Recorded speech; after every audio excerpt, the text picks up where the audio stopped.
nearly 2 decades, she was one of the most recognizable faces on Kenyan television, a woman whose voice and presence carried news into the living rooms of millions of Kenyans.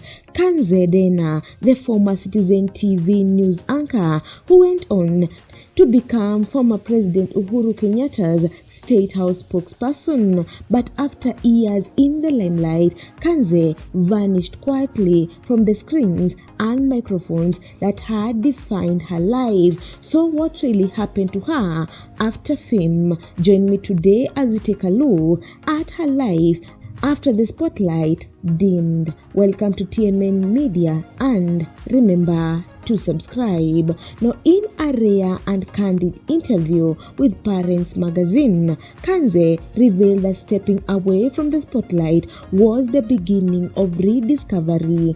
She admitted that life after fame gave her the peace to focus on her young marriage and reconnect with herself, something she had missed while living under the constant gaze of the public. She reflected that retirement was good to her after 2 decades of being watched and judged. She said she was finally learning to live like an ordinary person. For her, even walking through Nairobi's Du Bois Road without anyone battling an eye felt refreshing, a stark contrast to the polished image media had always demanded from her.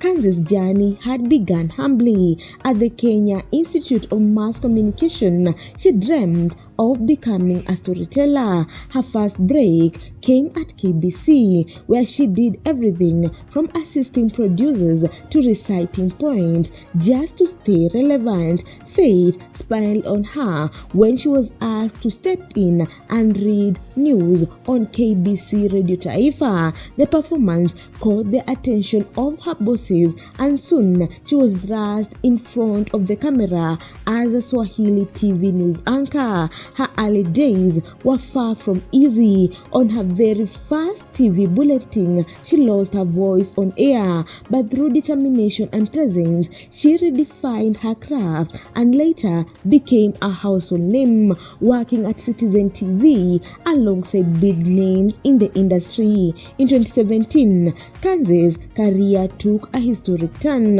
when the then President Uhuru Kenyatta appointed her as State House spokesperson. It was a role of power, responsibility, and immense visibility. But when the administration came to an end in 2022, she quietly handed over the docket to former TV journalist Hussein Mohammed and stepped back into a more private life. Away from the flashing cameras, Kanze embraced what mattered the most: love and family. She married businessman Nick Mararo in a secret, invite-only wedding at All Pejeta Conservancy in Laikipia. Later, she became a mother, but unlike her public life, this time she kept her joy completely private. Her pregnancy, delivery, and even her child remains shielded from social media to this day. For Kanze, fame was never the destination. It was only part of her journey.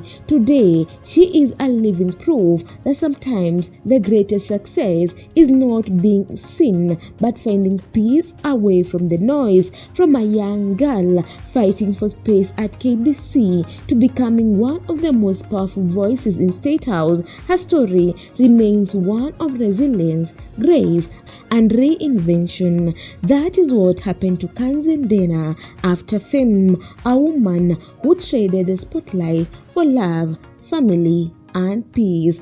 Guys, if you like this video, make sure to subscribe, like, and comment down below. Also, don't forget to hit the notification bell so that you get every new video once I upload it.